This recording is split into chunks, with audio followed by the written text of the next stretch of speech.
Di minggu pertama kita belajar mengenai iman Habel, lalu di minggu kedua kita belajar mengenai iman Henok, di mana kita lihat iman itu tidak dapat dilihat dari output atau hasilnya ya, karena dan iman itu hanya kita bisa lihat dari teman-teman bisa dengar semua ini ya, bisa dilihat dari kualitasnya, bukan dari hasilnya. Kenapa? Karena kalau seperti Habel itu mati karena imannya, itu hasilnya.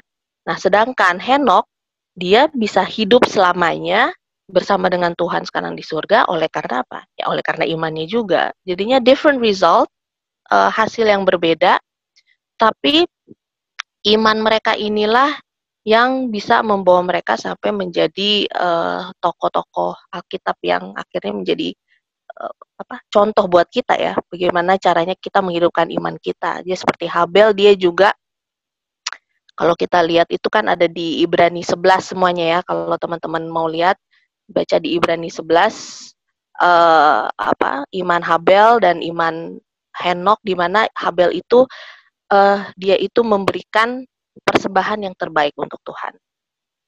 Makanya he is being recognized for his faith.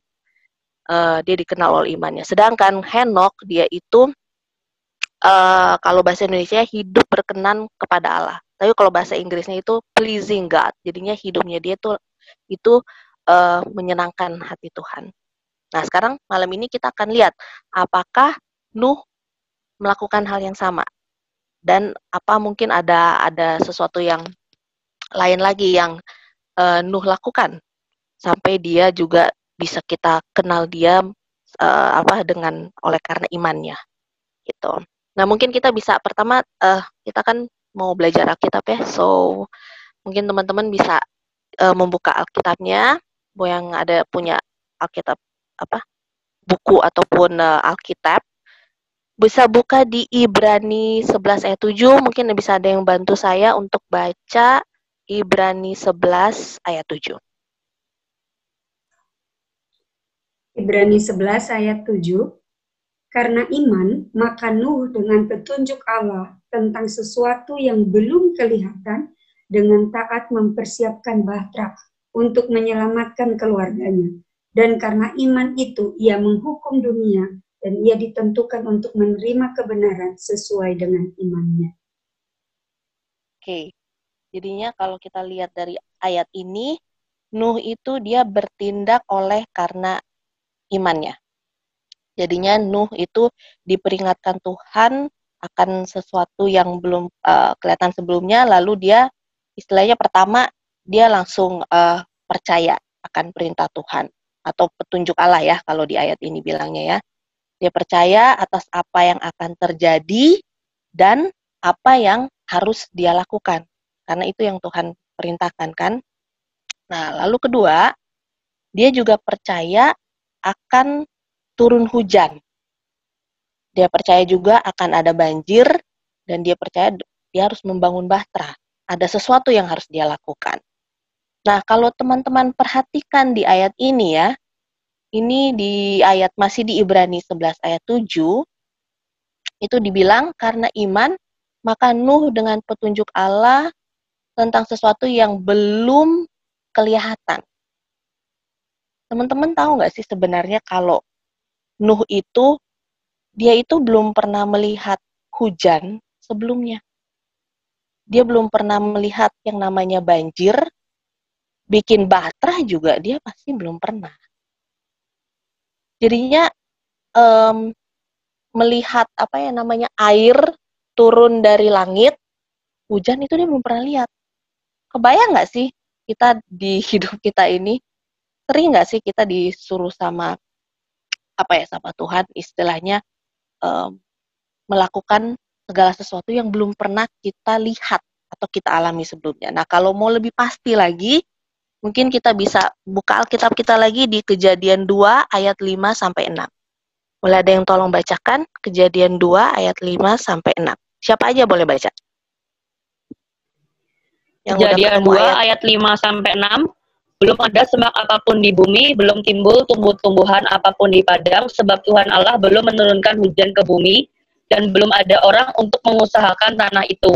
Tetapi ada kabut naik ke atas dari bumi dan membasahi seluruh permukaan bumi itu. Nah, ini jelas ya. Berarti ini ayat ini mengkonfirm di mana kalau memang belum pernah ada turun hujan sebelumnya ya. Karena di sini di ayat ini juga bilang Tuhan Allah belum menurunkan hujan ke bumi. Jadinya waktu itu dan ayat berikutnya menjelaskan kalau dia kayak ada mists gitu ya. Jadinya memang udah moist juga tanahnya langsung dari ground, dari bawah istilahnya. So for me it's amazing bagaimana cara Tuhan mengingatkan kita juga untuk melatih iman kita. Tapi sebenarnya aku juga sih kalau untuk untuk aku pribadi sendiri ya itu aku sudah bisa merasakan ini kayak mengenai kedatangan Tuhan yang kedua kali gitu. Kalau mungkin teman-teman bisa buka Alkitabnya lagi kembali di di Matius 24 ayat 29 sampai 31.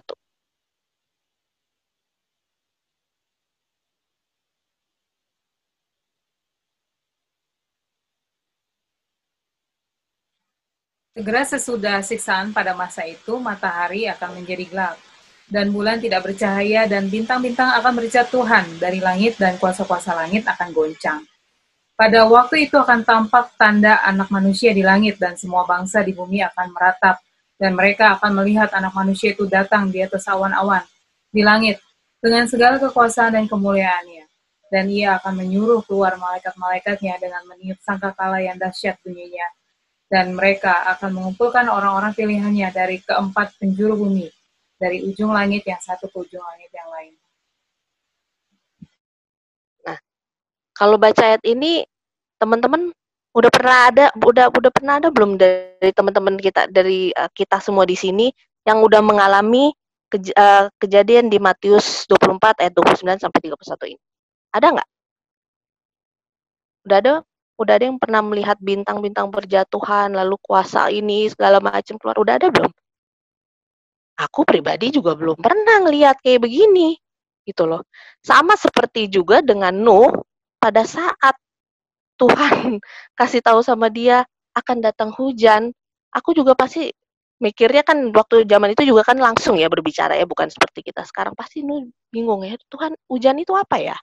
Gitu loh. Terus bikin bahtera kan Tuhan juga kasih tahu caranya bikin bahtera, itu ada di Kejadian 6 kalau teman-teman mau lihat. Terus seperti apa caranya bikin bahtera, apa ya bahan-bahan material, apa yang dibutuhkan, seperti itu loh.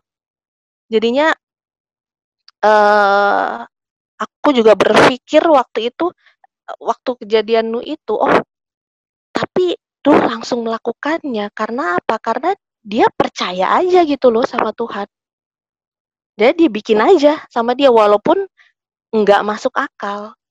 Dan sebenarnya itu juga yang kita sekarang ini sebagai umat Kristen ya, kalau memang kita mengakunya sebagai umat Kristen, sebagai umat Tuhan, ya kalau memang Tuhan bilang nanti kedatangan Tuhan akan seperti itu kejadiannya, terus kita harus mempersiapkan diri kita dan kita harus, ya banyak kan ya instruksi Tuhan buat kita di dalam Alkitab supaya kita jangan sampai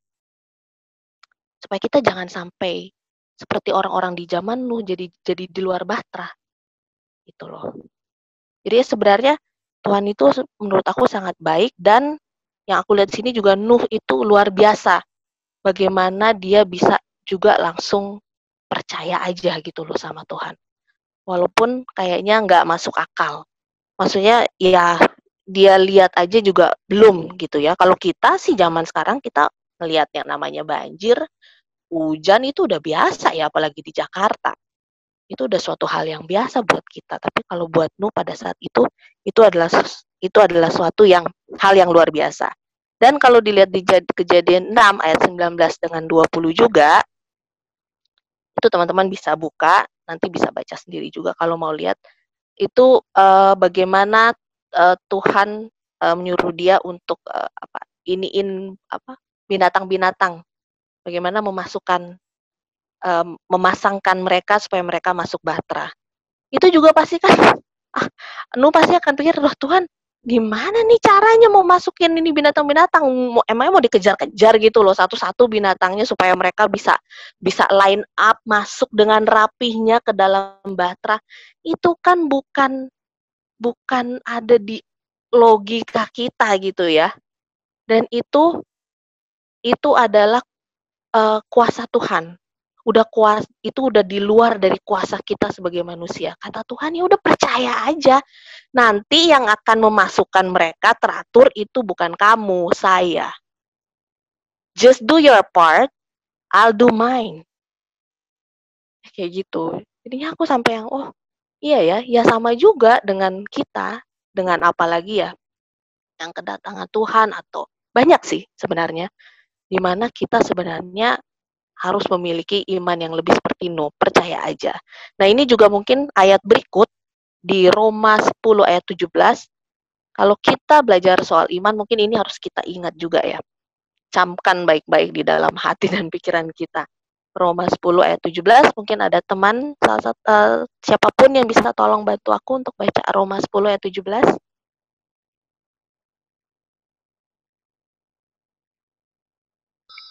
Roma 10 ayat 17, jadi iman timbul dari pendengaran, dan pendengaran oleh firman Kristus. Nah teman-teman, sebenarnya disinilah rahasia atau kunci dari iman Nuh, Habel, dan Henok. Ini rahasianya. Pendengaran oleh firman Kristus. Hearing the word of God. Apa yang Tuhan bilang, kita percaya aja, dan kita harus lakukan juga. Sebenarnya itu aja sih kuncinya, kalau mau ini gampangnya ya. Tapi kembali lagi kita ke ayat inti kita, which is di Ibrani 11 ayat 7, di mana membicarakan mengenai faith of Noah. Nah ini mungkin di sini aku mau baca versi Inggrisnya, karena menurut aku sih lebih akurat juga ya, terutama King James Version. Di Ibrani 11 ayat 7, Hebrew 11 verse 7, by faith Noah being warned of God. Jadi kan pertama ini kan Nuh sudah diperingatkan oleh Tuhan ya. Lalu of things not seen yet. Jadi akan hal-hal yang belum pernah dia lihat. Nah, kemudian di berikutnya, ini nggak ada soalnya di versi bahasa Indonesianya. Lalu dia move with fear. Apa itu move with fear? Dia bergerak dengan takut akan Tuhan. Gitu. Nah, mungkin kita harus lihat juga hal berikut. Jadi hal berikut ya, setelah Nuh sudah percaya apa yang harus dia lakukan, lalu sekarang dia harus move with fear. Nah, apa itu move with fear? Apa itu takut? Nah, takut akan Tuhan pastinya kan. Nah, kalau takut akan Tuhan, apakah kayak kita takut kita akan dihukum, atau takut sama ngelihat setan, atau apa gitu loh. Nah, ini maksudnya takut akan Tuhan seperti apa? Mungkin kita bisa kembali lagi buka Alkitab kita di Amsal 8 ayat 13. Teman-teman bisa bantu untuk baca Amsal 8 ayat 13.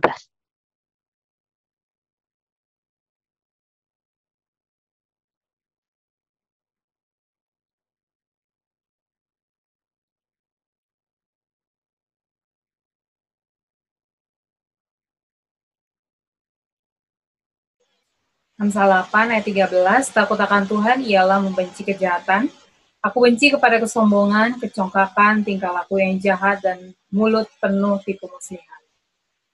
Nah, oke, jadinya di ayat ini dibilang takut akan Tuhan yang tadi itu ya, which is itu kan sebenarnya kedagingan kita ya, membenci kejahatan, benci kesombongan, kecongkakan, tingkah laku yang jahat, mulut penuh tipu muslihat. Nah, Nuh di sini dia juga membenci kejahatan. Makanya dia berani bergerak dengan sikapnya dia takut akan Tuhan atau fear the Lord. Dan Nuh juga dia tahu betul banjir akan datang, walaupun dia sendiri tidak pernah melihat hujan banjir ataupun masang-masangin binatang-binatang ke dalam bahtera. Tapi karena dia sendiri sudah melihat dosa-dosa orang-orang di zaman saat itu kan mereka kan sangat jahat ya, makanya kan Tuhan datang ke Nuh dan bilang ke Nuh sendiri kalau dia sudah melihat kejahatan, makanya dia mau makanya dia mau mendatangkan air bah untuk menghancurkan mereka pada saat itu. Nah, Nuh sendiri sudah melihat itu, gitu loh. Jadi Nuh sendiri dia juga dia sudah berjalan takut akan Tuhan.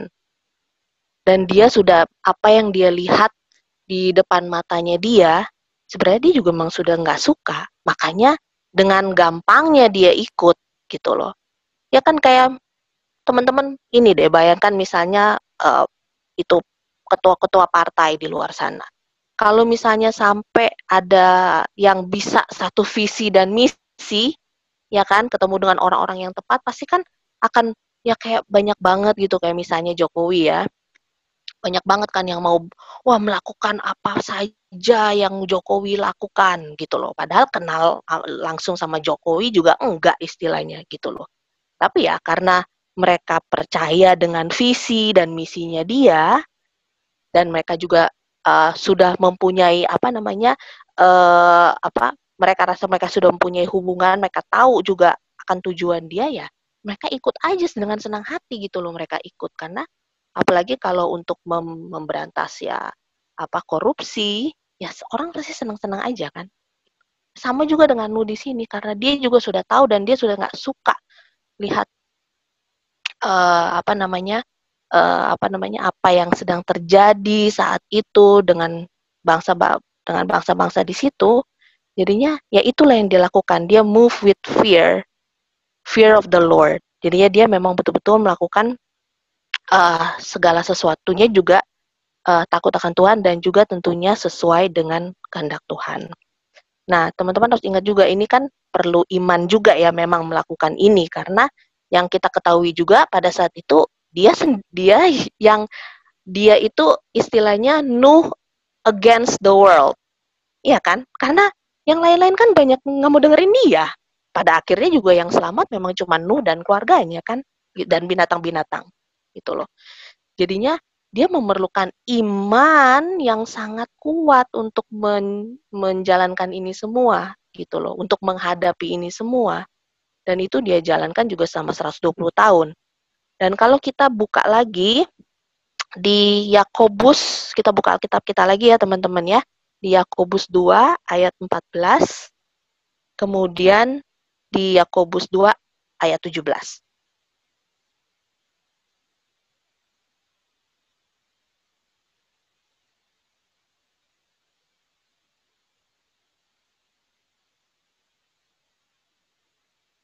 Ada yang bisa baca?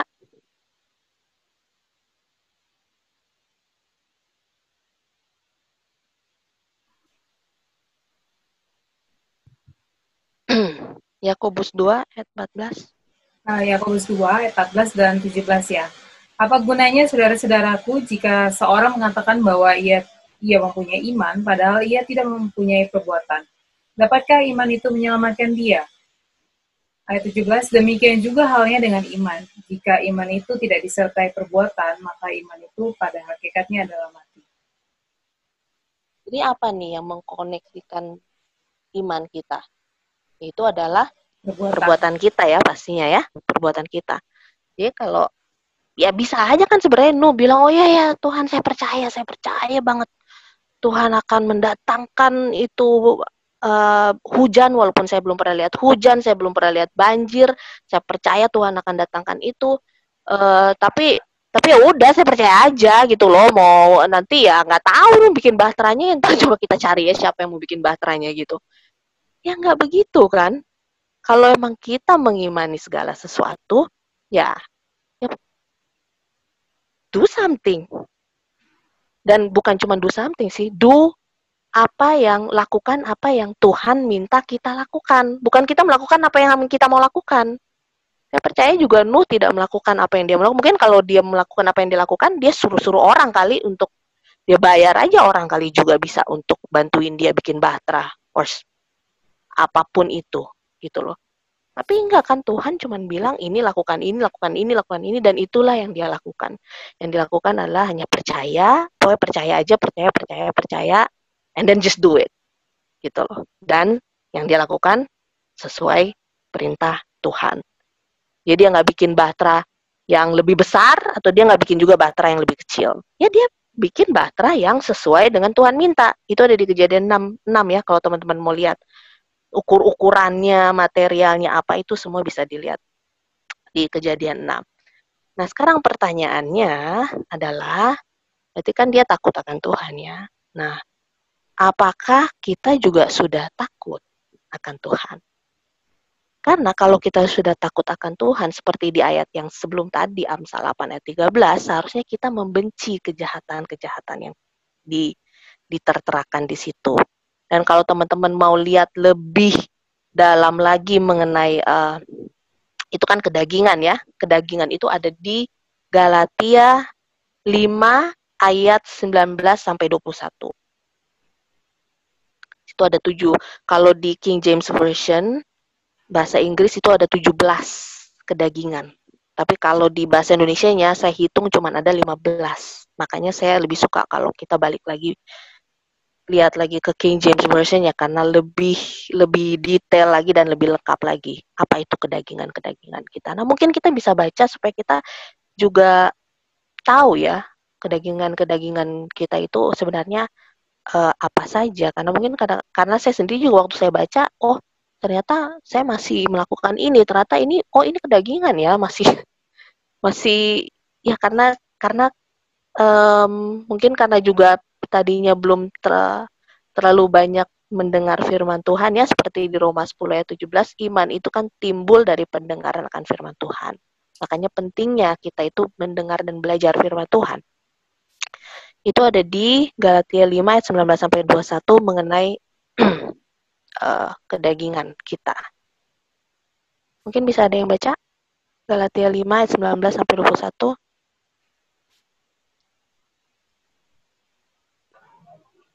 Galatia 5 ayat 19 sampai 21, perbuatan daging telah nyata, yaitu percabulan, kecemaran, hawa nafsu, penyembahan berhala, sihir, perseteruan, perselisihan, iri hati, amarah, kepentingan diri sendiri, percideraan, roh pemecah, kedengkian, kemabukan, pesta pora, dan sebagainya. Terhadap semuanya itu kuperingatkan kamu seperti yang telah kubuat dahulu, bahwa barang siapa melakukan hal-hal yang demikian, ia tidak akan mendapat bagian dalam kerajaan Allah. Serem ya. Ya, kalau kita masih belum membenci kedagingan kita itu, kita tidak akan mendapat bagian dalam kerajaan Allah. Nah, teman-teman pernah nggak sih ngerasa kayak, aduh, melakukan sesuatu yang sebenarnya kita tahu salah, tapi kita terus lakukan aja gitu loh ya, karena mungkin udah nyaman atau udah terbiasa. Jadinya ini ada di aku baca aja ya, di Roma 7 ayat 14 sampai 15. Sebab kita tahu bahwa hukum Taurat adalah rohani, tetapi aku bersifat daging, terjual di bawah kuasa dosa. Sebab apa yang aku perbuat aku tidak tahu, karena bukan apa yang aku kehendaki yang aku perbuat, tetapi apa yang aku benci, itulah yang aku perbuat. Jadinya mungkin contoh mengenai kalau dari saya, itu saya nggak tahu kalau teman-teman familiar dengan TV show dari Amerika namanya Friends. Ada yang tahu Friends? Oke, tahu ya. Itu saya bukan hanya saya dan keluarga saya, kita tuh senang banget nonton Friends dari dulu. Udah berapa tahun lalu sih, itu 10-15 tahun lalu kali ya. Dan terus terang, kalau saya mau mencari hiburan, saya suka nontonin gitu loh. Sampai saya hafal lebih dari ayat hafalan Alkitab. Ya, itu dialognya, lainnya itu saya tahu dia mau ngomong apa, ini abis ini apa itu, waduh, saya tahu banget deh. Gitu. Nah, along the way dengan berjalannya waktu kan dan dengan bertambah umur, saya mulai baca-baca Alkitab lebih dalam lagi dong, gitu. Nah, setelah saya baca Alkitab lebih dalam lagi, terus saya nonton Friends, kok makin lama makin saya pikir yang tadinya lucu kok jadi nggak lucu ya, gitu loh. Kok karena banyak juga dialog-dialog mereka yang ya seks bebas seperti itu. Yang dulu kayaknya kan cuman gitu aja, yang penting kan kita nggak melakukan gitu kan. Tapi aku juga dengernya udah nggak nyaman gitu loh. Cuman nggak tahu kenapa kok kalau mau cari hiburan tetap aja nontonin itu Friends-nya. Terus aku juga bingung, Tuhan, nih something wrong with me. Aku udah tahu nih salah, tapi kenapa aku tetap nonton ya? Sampai aku ketemu ayat ini. Roma 7 ayat 14 sampai 15. Di ayat yang terakhir sih tepatnya nih ya. Karena bukan apa yang aku kehendaki yang aku perbuat, tetapi apa yang aku benci. Itulah yang aku perbuat. Ya aku bilang, ini gua banget nih kalau nontonin Friends. Bukannya cari firman Tuhan, malahan cari Friends. Dan itu I cannot stop it. Aku nggak bisa ini. Dan setelah aku telusuri lagi, ternyata aku masih belum membenci kedagingan ternyata. Ternyata aku masih belum bisa menghidupkan buah roh. Itu loh. Makanya ya aku pikir, ya lebih baik aku benar-benar pelajari ini mengenai kedagingan supaya aku benar-benar tahu apa yang harus aku betul-betul benci dan apa yang harus aku tinggalkan. Karena ya sama seperti juga dengan Henok ya, dia itu hidup pleasing God, berkenan kepada Allah gitu loh. Ya aku rasa kalau aku juga nonton hal-hal seperti itu yang bisa menghibur aku, kayaknya itu nggak pleasing God deh gitu loh. Jelas-jelas itu jelas sekali dari dialog-dialog mereka, bercandaan-bercandaan mereka, yang tadinya juga aku pikirnya lucu, tapi kok lama-lama kok kayaknya kok sebenarnya ofensif ya, sebenarnya juga malahan masuk gitu loh doktrin-doktrin kecil yang bilang nggak apa-apa lah, tinggal bareng, pacaran, belum nikah, it's okay, itu kan lucu. Itu masuk loh doktrin-doktrin seperti itu, dan jadinya kita menganggap, makanya kalau kita lihat di society kita sekarang ini biasa kan hal-hal seperti itu, anak-anak muda menganggap itu udah biasa. Ya, sebenarnya dari apa ya, dari hal-hal yang seperti itu gitu. Jadinya kita harus hati-hati juga dengan apa yang kita lihat, apa yang kita tonton, apa yang kita dengar.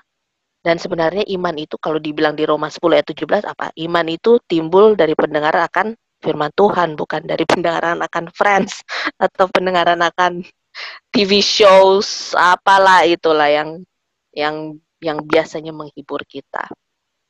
Itu. Nah, mungkin teman-teman di sini ada nggak pengalaman ya pasti mungkin nggak sama persis dengan saya ya, tapi ya itu gitu loh pengalamannya. Jadi ya sebenarnya kita udah tahu itu nggak benar, tapi ya we cannot help it, kita lakukan aja terus gitu loh. Ya karena sebenarnya mungkin kedagingan kita juga masih kuat ya. Mungkin teman-teman di sini ada yang punya pengalaman yang nggak sama persis sama saya, tapi ya mirip-mirip lah. Susah meninggalkan sesuatu yang kita udah nggak suka juga sebenarnya, tapi belum bisa kita tinggalkan. Sedang masih didoakan atau gimana? Ada? Aku mau share sedikit sih. Kalau Tesil kan Friends ya. Jadi memang ayat ini memang relate banget sih dengan kesaksian aku juga. Jadi dulu aku itu suka banget dengan musik dunia sekuler. Tetapi aku mencoba itu balance juga sih. Aku suka musik rohani juga gitu. But dulu aku kerjanya kan kantoran juga. Jadi kalau setiap aku di kantor, aku selalu play music Avril Lavigne. It's really my favorite gitu. It was my favorite music. Dan sampai teman aku di sebelah itu udah pasti tahu, dia bakal tebak kan si Dita bakal play lagu itu. Nah terus waktu itu Avril pernah datang ke Jakarta, aku udah beli tiketnya gitu kan. Udah, teman gue sampai bilang gini, Dit, tanpa gue tanya pasti lu bakal nonton Avril kan, dia bilang gitu. Oh iya dong, aku bilang gitu. Sampai kan itu konsernya jam 7 ya. Sedangkan kita kantor tuh jam 5. Itu jam 4 tuh gue udah mulai kayak selesain semuanya, tinggal cus gitu. Nah, itu saking aku edik banget dengan Avril. Itu so crazy. Tapi ketika Tuhan bawa aku ke pelayanan, khususnya lebih ke care group, dan mempunyai waktu-waktu personal dengan Tuhan, sampai ada satu teman, mungkin ada yang kenal Samuel Benini nggak? Ada yang kenal kali ya sebagian. Jadi itu teman-teman saya dari Lighthouse Care Group. Jadi dia pernah cerita bahwa dia tuh berpuasa 30 hari. Terus saya nanya, itu puasa apa? Kalau makan selama 30 hari nggak makan sih, aduh kayaknya saya sih nggak bisa, aku bilang. Oh enggak, saya puasanya beda. Saya puasanya itu adalah puasa dari hal yang saya suka dan saya nggak akan lakukan, tapi saya gantikan dengan membaca firman Tuhan dan berdoa. Oh, emang kamu sukanya apa? Saya bilang gitu. Saya lupa ya hobi apa yang dia punya, tapi dia suka banget, dia bilang gitu. Sampai 30 hari, karena waktu itu dia punya problem ya.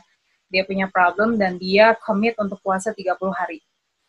Kemudian ketika saya dengar saksinya dia tuh, and then saya nanya, what happened after you fast for 30 days?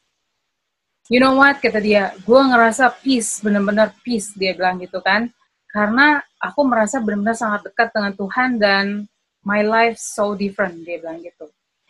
And ketika aku dengar kesaksian dia, itu kayaknya aku pengen nyoba, ya kan. Well, I would like to try, gitu. Jadi selama 30 hari, oh ya, sama satu lagi aku suka nonton. Nonton itu maksudnya bukan film tertentu ya, tetapi when I watch something, I couldn't stop. Jadi kayak gue tuh susah banget berhenti gitu loh. Nonton aja, ganti channel gitu. Tapi itu bisa kayak 2 jam, 3 jam gitu kan. Sama music. Nah, jadi aku challenge diri aku sendiri gitu. Aku pengen berhenti, atau mungkin dalam 30 hari ini aku ingin berpuasa, tidak dengerin lagu sekuler, dan aku tidak nonton TV. Itu susah loh sebenarnya. But I pray. Dan aku mencoba sehari, 2 hari, seminggu, 2 minggu, 3 minggu, sampai akhirnya sebulan gue berhasil. Dan you know what happened? Setelah itu, aku ngerasa aku menang dong. Tetapi aku pengen nyoba dengerin lagi. Dengerin lagu Avril. Itu kayak gue jijik banget tau gak sih dengerinnya. Itu kayak, what song is this? Gue ngerasa kok aneh banget nih lagu teriak-teriak gitu kan.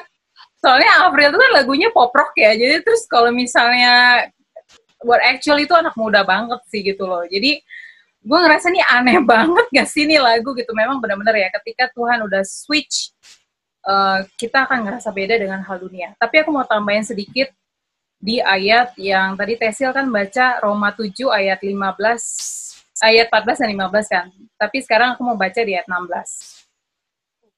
Jadi jika aku perbuat apa yang tidak aku kehendaki, aku menyetujui bahwa hukum Taurat itu baik. Basically, kalau kita hubungkan ayat 14 dan 15, hukum Taurat itu kan rohani ya, dan kita ini daging. Kesimpulannya adalah yang kita kehendaki itu sebenarnya bersifat daging. Itu yang kita kehendaki. Jadi kalau misalnya like this, kita belajar Alkitab, itu sebenarnya kedagingan kita nggak mau. Siapa yang nyuruh kita untuk belajar Alkitab? Itu adalah Roh Kudus. Jadi kalau misalnya kita ngerasa happy, oh aku senang banget setiap care group aku selalu hadir. Itu sebenarnya Tuhan yang dorong. Secara naluri, we don't like Bible study. Karena itu hal rohani. So, kita sangat terberkati bagi teman-teman yang hadir. Ya, welcome buat Brother Jumtan ya, yang join sama kita.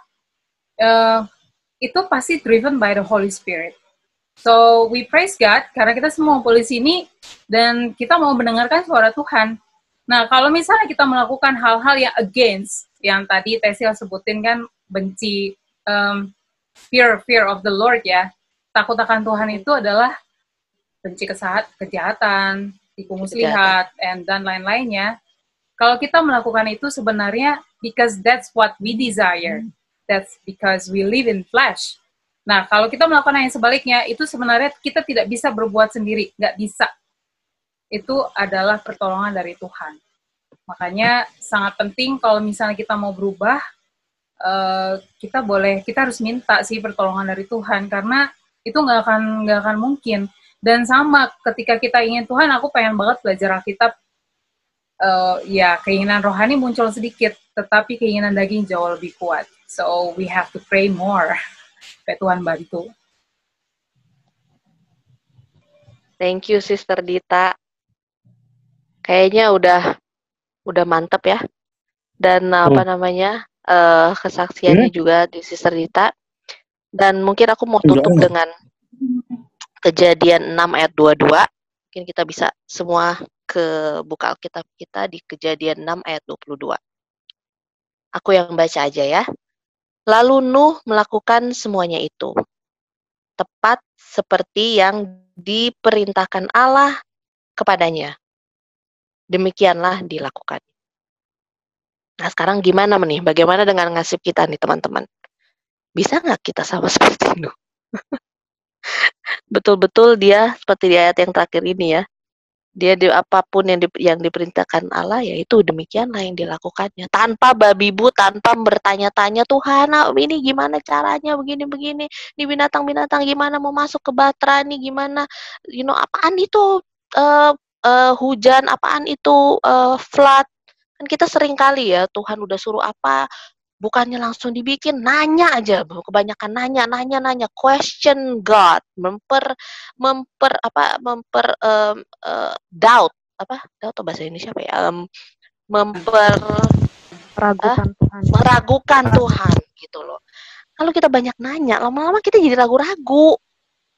Jadinya mendingan gak usah banyak nanya, turut aja. Kalau Tuhan yang suruh ya, kalau orang lain yang suruh mah harus ditanya. Tapi kalau Tuhan yang suruh mah, kalau yang aku belajar dari Nuh ini, pokoknya just do it. Nah, bagaimana dengan kita? Apakah kita are we going to do that? Apakah kita akan melakukan apa yang Nuh lakukan? Percaya aja dan lakukan saja apa yang Tuhan suruh. Dan apakah kita akan membenci kedagingan kita, kejahatan kita? Tuh loh, apakah saya akan meninggalkan friends saya? Udah sih. Udah gak lucu lagi soalnya itu. Tapi ya masih ada banyak hal yang harus saya perbaiki lagi. Dan ya itu merupakan sebenarnya doa dan harapan saya malam hari ini, supaya agar kita semua di sini bisa memiliki iman yang seperti Nuh miliki pada saat itu. Dan itu memang tidak mudah, tapi seperti yang Sister Dita juga tadi sudah saksikan, nggak mustahil juga kan ya sis, gitu loh. Aku juga ngerasain juga ternyata nggak mustahil, dan memang harus didukung dengan doa. Dan akan lebih afdol lagi teman-teman, itu aku setuju juga tadi ceritanya Sister Dita, didukung dengan puasa. Kita harus berdoa, dan puasa itu kekuatannya akan jauh lebih dynamic gitu loh, lebih luar biasa. Nah mungkin teman-teman di sini ada lagi yang mau menambah, yang mungkin mau menambahkan, atau ada yang mau bertanya, atau aku mau nanya. Ada, oh ya. Lebih mudah beriman di zamannya Nuh atau di zaman sekarang? Which one is more easier to have faith? Apakah di zaman Nuh atau di zaman sekarang? Yang mana sih yang lebih susah gitu? Menurut aku boleh dengar dari beberapa teman-teman ya. Oh teman yang lain, oke. Boleh, sure. Mungkin ada ya. Nggak harus aku lagi kan? Coba mungkin ada yang lain dulu, ada yang mau menambahkan. Dia pertanyaannya, apakah lebih mudah menjalankan gimana nih kehidupan sekarang atau zaman? Lebih mudah zaman sekarang atau zaman Nuh? Atau di zaman sekarang? Lebih mudah beriman di zaman Nuh atau zaman sekarang? Ayo, teman-teman ada yang mau? Yes, Francia. Menambahkan? Jadi Francia mau jawab, kalau dari Francia pribadi lebih mudah untuk beriman di zaman sekarang dibandingkan sama Nuh. Jadi kayak kualitasnya Nuh tuh udah yang 1000, udah nggak bisa didominalin gitu ya, saking hebatnya gitu dibandingkan dengan kita. Kenapa Francia bilang gitu? Karena kalau di zaman sekarang kita sebenarnya mukjizat itu aja banyak terjadi gitu ya, banyak hal-hal yang dinyatakan gitu. Dan di perjanjian setelah Nuh, setelah kisahnya Nuh, itu juga dibilang hal-hal yang baru terjadi sekarang di masa lalu udah pernah terjadi. Jadi kita hanya mengulang, maksudnya bukan mengulang, Allah tuh menggenapinya baru sekarang, detik ini gitu.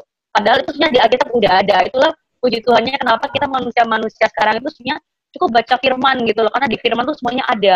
Pertanyaan-pertanyaan yang mungkin jawabannya di dunia nggak ada, di Alkitab itu udah ada. Yang ke depan akan terjadi, di Alkitab pun udah dibilang kayak gitu loh. Jadi kita sebenarnya cukup percaya aja gitu. Percaya kita tuh mungkin nggak bisa yang kayak Nuh gitu ya, 1000% yang bener-bener kayak di zamannya Nuh aja, hujan belum pernah terjadi gitu, dan disuruh percaya kayak gitu. Sedangkan kita lihat sendiri ya mungkin emang benar Tuhan belum datang ke dunia, tapi lewat tanda-tanda, lewat mujizat yang manusia nggak bisa lakukan gitu loh. Sehebat apapun dengan sihir itu nggak bisa dilakukan.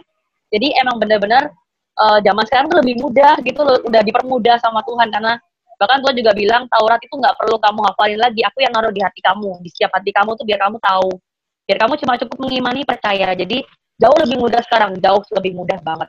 Jadi di Nuh tuh benar-benar yang tantangannya, aduh kayaknya susah banget itu untuk kita, kalau misalnya kita dari zaman itu ya bisa jadi aja nih ya friendsnya, bisa jadi bagian dari orang yang nggak percaya gitu, karena belum melihat gitu ya. Sekarang kalau kecuali masih ada orang bebal gitu kali ya yang udah ngelihat tapi tetap nggak percaya, kan ada yang kayak gitu, tetap aja menyangkal gitu. Tapi justru lebih mudah percaya sekarang melalui firman kayak gitu. Terima kasih. Oke, jadi kalau misalnya sekarang ini jauh lebih mudah beriman, tetapi kenapa banyak sekali orang susah beriman juga? But why people still doubt God? Why? Kenapa kita juga kerap kali berdoa kita juga suka, well, Tuhan bakal dengar nggak ya? Gitu. Nah, saya ngelihat memang saya setuju ya jawabannya Francia. Sangat sulit ketika sepanjang dia lahir, dia nggak pernah lihat hujan, tapi dia harus percaya. Bahkan mungkin wujudnya hujan aja kayak gimana dia nggak mungkin tahu gitu. Gimana turunnya dari mana, dari langit sebelah sini atau lurus atau dia gelombang atau gimana, nggak tahu juga gitu kan. Terus banjir, well itu semua orang pada ketawain dia. Iya, maksudnya semua orang ketawain dia tuh kayaknya justru yang normal itu adalah orang yang ketawain dia. Yang nggak ngetawain itu yang kayak lu nggak normal banget. Dia tuh benar-benar kualitas iman yang sangat luar biasa. Tetapi yang saya amaze-nya itu adalah ketika Nuh benar-benar dia dibilang dengan faith. Padahal sebenarnya ya, kan kita tadi baca iman adalah pendengaran akan firman Tuhan, ya kan? Dia dengar firman Tuhan dari mana? Dia imannya muncul dari mana? Zamannya Nuh itu I really believe ya, belum ada kayak siapa yang menulis. Dia kan di zaman awal-awal ya sebenarnya Nuh itu ya. I guess dia talk too much gitu sama Tuhan. Banyak-banyak ngobrol gitu sama Tuhan, I guess ya. Bentuk ngomongnya juga aku nggak tahu. Yang kita tahu mungkin kita sering lihat kalau misalnya Musa aja ketemu sama Tuhan, dia harus jauh-jauh ya kan, berdialog, dan itu cahayanya tidak bisa dilihat gitu loh. Well, we still need to dig more about that. Tetapi kalau kita compare dengan zaman kita sekarang ini, do we really have, mungkin oke lah, maunya itu nggak sebanyak kayak dia gitu, ya kan? Tetapi apa yang membuat dia sampai benar-benar stand still gitu loh? Bisa nggak kita benar-benar stand still dengan pendapat kita ketika di keluarga kita semuanya ngetawain kita dan kita dibilangin, lu orang aneh. Atau ketika di kelompok kita, komunitas kita, gereja kita misalnya, kita dibilang, you are such a weird person. Diketawain malah misalnya. Dan kita masih stand still. No, God said like this to me. Dan mereka tetap ketawain kita, dan itu sampai bertahun-tahun. Dan kita masih tetap percaya dengan beliefnya kita. Can we have such faith? Bisa nggak kayaknya? Terus terang ya, ketika saya juga, tadi juga banyak Tesil ceritain banyak fakta-fakta tentang Nuh, saya tuh berpikir kayak, gila ya, dia tuh amazing banget gitu loh. Kalau tadi Francia bilang, ya sekarang kan mujizat bisa aja terjadi lagi ya kan. Kayak misalnya ada mungkin zaman pandemi gini banyak orang kesusahan gitu kan. Terus dia berdoa, oh ya akhirnya ada orang kasih beras, kasih apa ya. Well, beras itu udah pernah dia lihat, ya kan. Makanan seperti itu ya udah itu makanan sehari-hari gitu. Tapi coba deh, something happen. Nah, mungkin ini kayak soal pandemik ini ya, tapi ini kan bukan mujizat ya. Tapi maksudnya itu adalah something yang never happened before dan akan ada more later on ya. Namanya juga akhir zaman. Kita harus bersiap sekarang ini. Ya. Tapi yang saya mau emphasize di sini adalah sometimes faith itu benar-benar bukan sometimes, tetapi memang faith itu pasti di luar logika kita. Saya sangat-sangat belajar, saya belum masuk dalam tahap faith seperti itu. Kadang-kadang ketika saya banyak sekali pencobaan atau goncangan dikit aja tuh udah kayak, ya ampun Tuhan, aku udah melayani Tuhan kayak gini kok, aku dapatnya kayak gini. Malah klaimnya tuh bukan makin standstill, tetapi makin kayak, gimana sih Tuhan ini segala macam. Saya kemarin malam dapat satu link dari, kalau misalnya teman-teman tahu nama ministry ini Abide. Pernah dengar nggak? Abide ini cukup terkenal nggak tahu kayaknya di Amerika deh ya. Jadi dia punya aplikasinya namanya Abide juga, nanti bisa search sendiri. Dia kasih link untuk nonton film Tortured for Christ, ya, disiksa untuk Kristus. Saya sebenarnya nggak terlalu suka buka dia punya newsletter sih, cuman ketika itu tiba-tiba aku kayak, emang film apaan sih nih gitu kan, dibilangnya Christian movie. Dan ketika di situ dikasih sedikit highlight-nya, ini ceritanya mengenai apa, ternyata ada seorang, dia adalah seorang pendeta Lutheran ya di Rumania, dan dia 14 tahun di penjara karena dia membela kepercayaan dia kepada Kristus, dan dia disiksanya habis-habisan gitu. Dan ini adalah cerita mengenai dia gitu. Sebenarnya ya, sebelum tidur aku paling malas nonton kayak gituan, cuman itu kayak pengen banget, penasaran. Dan itu filmnya 1 jam, dan ketika aku nonton tuh ya ampun, gue tuh sampai kayak, dia benar-benar stand faith banget gitu loh, yang membuat dia, karena Rumania ini kan negara komunis ya, jadi komunis ini sangat, jadi ketika ada kongres, dia salah satu pendeta yang pada waktu itu masih bisa ya, ada agama ada di situ, tetapi di kongres itu menghujat Tuhan, menghujat Kristus. Dan dia bilang sama istrinya, saya bentar lagi mau berdiri, tapi saya tahu saya akan mencelakakan diri saya. Terus mereka nangis, terus istrinya bilang, saya tidak menikahi seorang penakut. Akhirnya nggak lama kemudian dia berdiri, oke, ada seorang ini mau berbicara, tapi dia berbicaranya itu against dari pidato sebelumnya. Dia tidak setuju dengan pendapat si komunis ini, dan dia bilang bahwa yang harus ditinggikan tuh Yesus, bukan manusia, bukan bla bla bla bla bla. Setelah itu hidup dia terancam, dan dia benar-benar kehidupannya sangat tersisa sebagai pengikut Tuhan. Gue ngeliatnya tuh kayak OMG, dari awal pertama aku nonton itu, aku sampai bilang ini, Tuhan terima kasih saya di Indonesia, kita punya kebebasan untuk beribadah, terima kasih banyak Tuhan, saya masih bisa beribadah, saya masih bisa baca Alkitab, saya masih bisa bertemu dengan teman-teman. Mereka tuh benar-benar sembunyi-sembunyi, dan Alkitab pun ternyata dicetak itu depannya itu adalah kayak buku novel, di tengahnya itu Bible, di belakangnya tuh kayak novel lagi gitu. Jadi itu saking disembunyikannya, dan itu pun kedapatan, dan dia tuh benar-benar, I cannot describe, tapi kalau mau linknya saya bisa kasih, so you guys can watch. Tetapi yang saya maksud, itu benar-benar iman yang gila ya menurut saya. Can we have such great faith? Mungkin orang yang manusia yang kita lihat, oke lah, dia tidak di dalam Alkitab namanya, tetapi itu menurut aku sih luar biasa kepercayaan dia, sampai si pendeta ini bilang, I'm praying for you. Sampai si komunis ini diam, I'm praying for you. Karena dia ditemukan berdoa pada waktu itu. So, ya semoga teman-teman, aku cuma pas tadi teringat ya, makanya aku kepengen cerita sih soal yang itu, soalnya iman dia juga gila banget gitu loh. Gak tahu kalau saya berada di dalam negara itu, kita tahu ada juga seorang tokoh namanya Pavel Goya ya, dia juga di Rumania, dan banyak kesaksian dia juga yang sangat luar biasa di negara komunis itu, dan Tuhan benar-benar stand for him gitu loh. Dan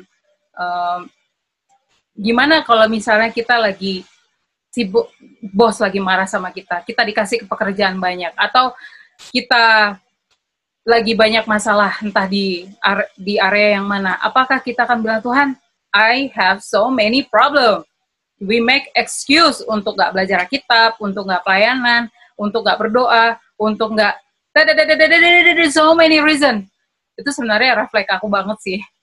Sampai aku bilang, Tuhan, terima kasih saya lahir di Indonesia, negara kami walaupun dominasinya banyak agama Islam ya, tetapi kita masih bisa beribadah, dan please, biar Engkau memberkati perkumpulan kita. Semoga teman-teman juga kita sama-sama belajar untuk menggunakan kebebasan ini, untuk kita sama-sama belajar Alkitab, and make no excuse untuk datang kepada Tuhan. Inilah waktu yang tepat buat kita untuk benar-benar supaya dekat sama Tuhan. Thank you. Amin. Thank you, Dit. Thank you, Tisel. Thank you semua teman-teman. Terima kasih, sangat memberkati ya. Betul.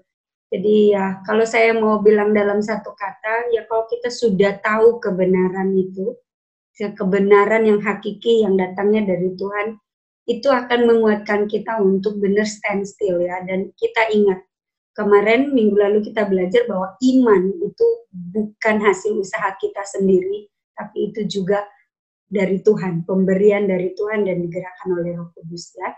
Jadi tadi waktu Dita bertanya begitu ya, saya juga mikir ya, saya bisa nggak ya? Kalau saya memikirkan kekuatan saya pasti nggak bisa. Tapi kita tahu bahwa kita memiliki Allah yang hidup, yang bisa menggerakkan kita ya, menggerakkan kita. Jadi itu hal-hal yang mungkin bisa tinggal di dalam hati kita dan kita lakukan. Oke. Kita akan berdoa. Tisel bisa tutup dalam doa. Oke. Mari kita bersatu dalam doa. Bapa kami yang bertata dalam kerajaan surga, Bapa yang baik, Bapa yang maha kuasa, maha pengasih, dan maha penyayang. Bapa, tidak putus-putusnya kami ingin mengucapkan puji syukur terima kasih atas segala berkat-berkat-Mu yang berlimpah untuk masing-masing kami di sini ya Bapa. Maafkan kami jika kalau kami masih tidak percaya, maafkan kami kalau masih sulit buat kami untuk menurut kepadamu ya Bapa. Maafkan kami jika kami juga masih mengandalkan akal sehat kami ataupun logika kami ya Bapa. Tolong kami, kiranya Engkau juga membantu kami untuk menilik masing-masing hati kami di sini, apalagi yang harus kami perbuat, apalagi yang harus kami lakukan, apalagi yang harus kami rubah dalam kehidupan kami, sehingga kami bisa mempunyai iman yang begitu besar sama seperti dengan Nuh, di mana dia hanya percaya dan melakukan saja apa yang engkau perintahkan ya Bapa. Itu adalah merupakan doa dan harapan kami pada malam hari ini ya Bapa, dan kiranya Engkau mau mendengar doa kami ini, mengabulkan doa kami ini, supaya kiranya hari demi hari kami dapat hidup lebih baik lagi, kami dapat hidup selalu menyenangkan hati-Mu, kami dapat hidup untuk menuruti segala kehendak-Mu ya Bapa, dan kiranya dengan begitu kami juga dapat memperoleh berkat-Mu, supaya kami juga dapat menjadi berkat untuk orang-orang yang berada di sekitar kami. Bapa, terpujilah nama-Mu ya Bapa, ampunilah segala dosa kami, karena hanya dalam nama Yesus Juru Selamat dan Penebus dosa kami berdoa dan mengucap syukur.